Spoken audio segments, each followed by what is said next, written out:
Welcome back to more Sip2Tally. I'm your host, Coach Evans, and today we're going to take a look at our number 14 team on the countdown on the more Sip2Tally Power Rankings, and it is the, formerly America's team. I don't know if they still are, the Dallas Cowboys. Dallas Cowboys come in a lot lower than they were projected last year, and we're going to do something a little different this week.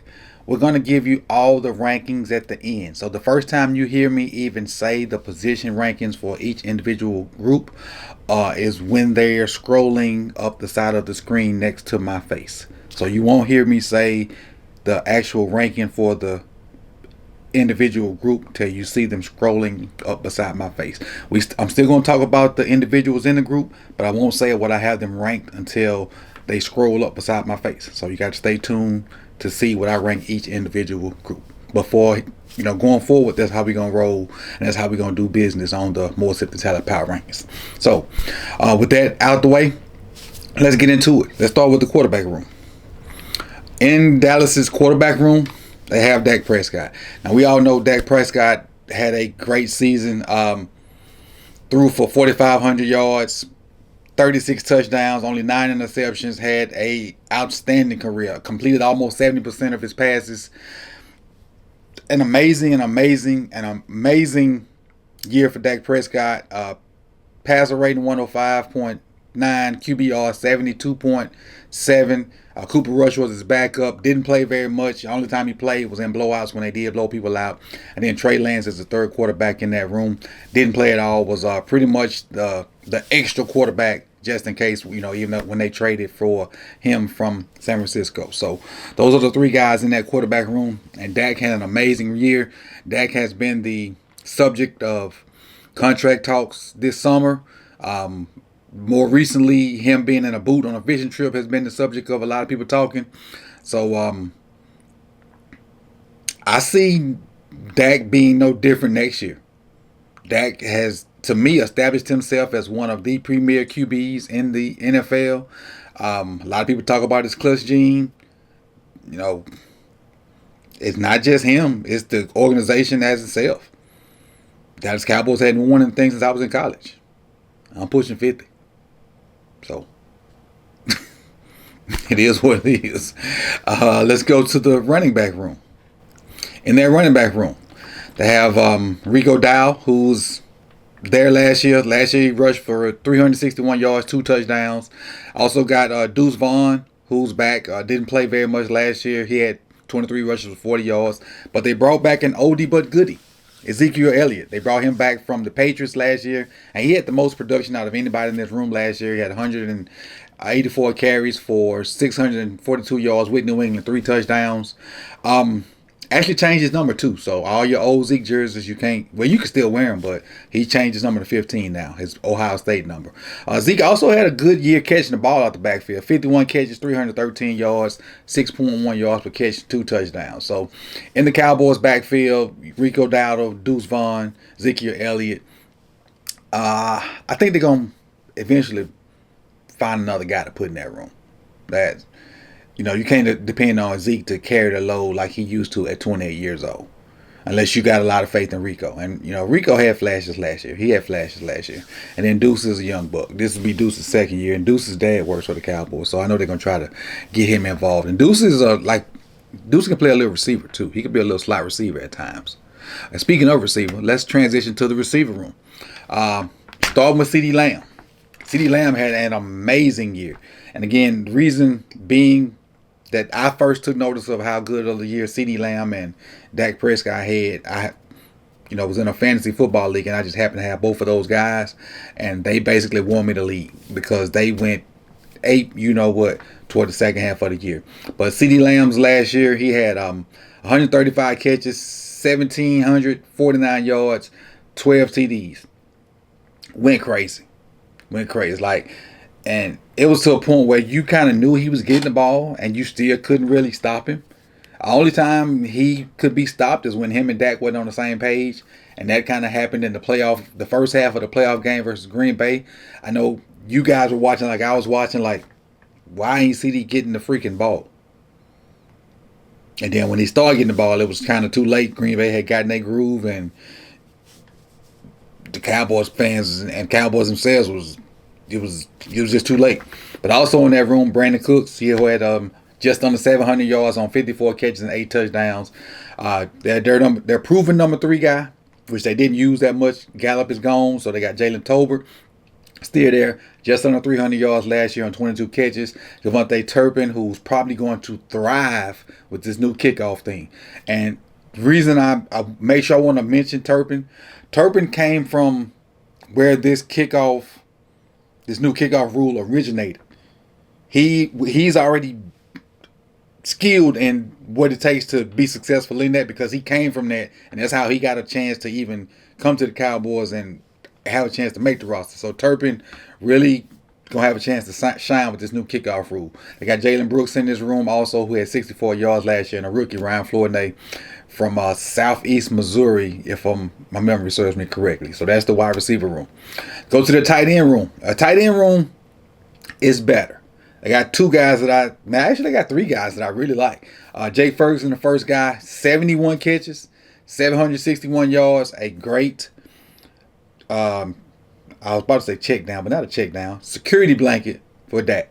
So you put the 71 catches from Ferguson, the 135 from CeeDee, the 50 from Brandon Cooks. That's a good threesome right there.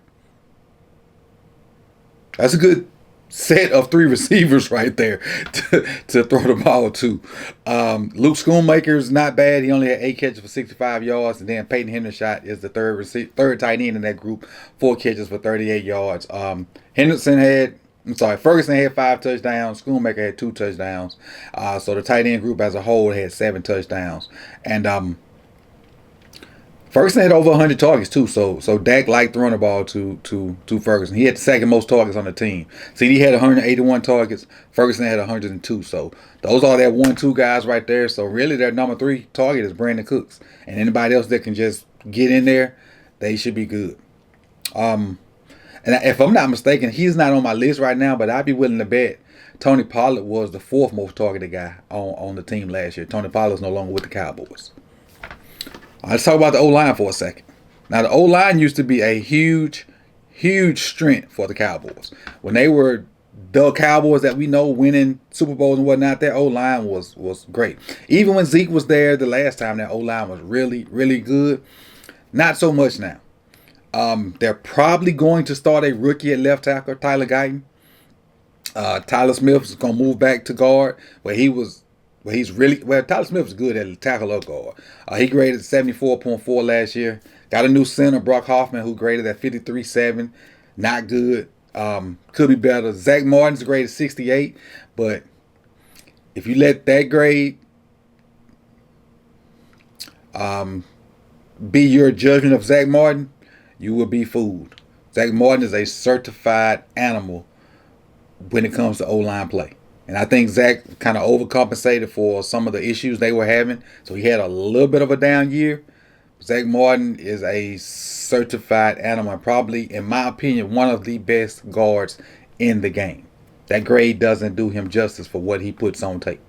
Terrence Steele, probably going to play right tackle, 52.3. And we'll kind of get into, some other guys that they have over there too. But their O-line is clearly not as good as it used to be, so they got some work to do on that front. So their run game, they got to figure it out, because if they just got to drop back and pass all the time, it might be problems in Cowboys land this year. But let's go to the dark side. Let's go on over to the defensive side of the ball, where they got some stars over there. They run a traditional 4-3. They got a new defensive coordinator, because their defensive coordinator last year is now the head coach in Washington with the Commanders. But running 4-3.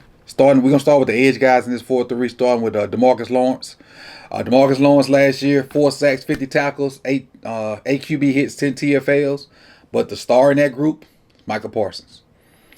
Do everything Michael Parsons, rush the passer, could play ILB if he wanted to, but he's best on the edge. You put him inside, he can rush on guards, he can rush on tackles. Michael Parsons can do anything you want to do. Michael Parsons last year had 14 sacks, 64 tackles, 18 TFS, and 33 QB hits. Also had 2 passes defended. Micah can do anything defensively on the football field you want him to. in my opinion. He's one of those freaks of natures that's just an athlete. And he's just a football player. I know you heard old coaches or old people say that. He's just a football player. Wherever you need him at, he can go do it and do it at a high level. And that's what Micah is. Micah's the star on this. And they just got to figure out ways to try to get this man some one-on-one battles, because if he can get some one-on-one matchups, I don't think there's 3 people in the NFL that can block him. If he can get one-on-one matchups consistently, it's not 3 people in the NFL that can block him consistently. If it's 3. On the inside, they got Osi Odigizua, 46 tackles, 3 sacks, 9 TFLs, 13 QB hits, and Chauncey Golson also had a sack and a half, 25 tackles, 1 TFL, and 3 QB hits. A lot of their depth went to Washington with the new coach, but also they got some guys on the interior that I'm not going to mention, but boosted the stock in this room. So just know they got some good backups in this group also, and a good rookie that I really like too. But let's go to linebackers. 3 linebackers said. Now, this is where they had an issue last year with their play. They had safeties playing linebacker.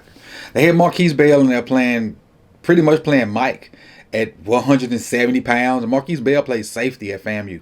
So, but they got some traditional linebackers now. They got Damon Clark, who's complete like their weak side linebacker. He had 109 tackles last year, 4 TFLs, 3 QB hits. They picked up Eric Kendricks, who's going to be their Mike, a real Mike from the Chargers last year, 117 tackles, 3.5 sacks, and they drafted Maurice Lafleur. So he's going to be a rookie. He's probably going to start in this 4-3 system, and now they got traditional backers playing linebacker. Now they probably can. It's going to help their front 4 out. Having them safeties in there, like they'd be in position, but they just didn't have enough bricks in their pocket to do something. You have like Marquise Bell and with a guard on him. That's a lose-lose situation for my man. So come on, they had to. Now, when situations where they were running side to side, yeah, those safeties would outrun guards and go make tackles, and because Marquise Bell had a boatload of tackles, but when going straight at them, it just wasn't working. But they're trying to transition to get real linebackers in there and be better defensively on run fits and stuff like that. Now, it did help them in the pass game, though. It did help them in the pass game. Speaking of pass game, let's talk about this cornerback room. We're going to start off with Deron Bland. Deron Bland had 9 interceptions. 5 of those 9 interceptions went for touchdowns, which was crazy. It seemed like every other week or every 3 weeks, Deron Bland was taking a pick back to the house. Missed a pick 6 for the 2023 football season. He had 209 yards of just interception returns, which is crazy. 15 passes defended, 69 tackles. Deron Bland had an amazing 2023 year, and that's without Diggs on the other side. Diggs only played in 2 games. Trayvon Diggs played in 2 games. He got hurt. Had 1 interception himself, 4 tackles.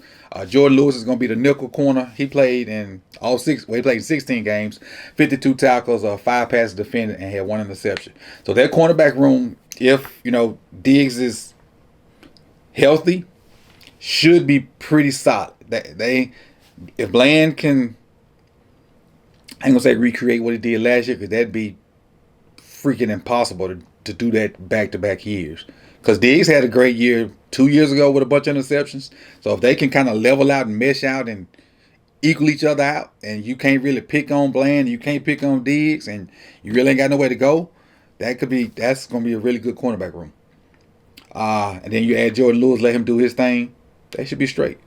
And your safety room, Malik Hooker, Donovan Wilson. So Malik Hooker played 16 games, 50 tackles, had 3 passes defended and 1 interception. Donovan Wilson had 2 interceptions and 88 tackles. Now, I mentioned Marquise Bell earlier as a linebacker. This is where the room he should be in. Now, he's probably not going to start over these guys, but that's where he belongs in that safety conversation. Maybe that's the 3rd safety. And with some other guys, they got I forget the young buck name. Let me see. Let me get his name real quick for you.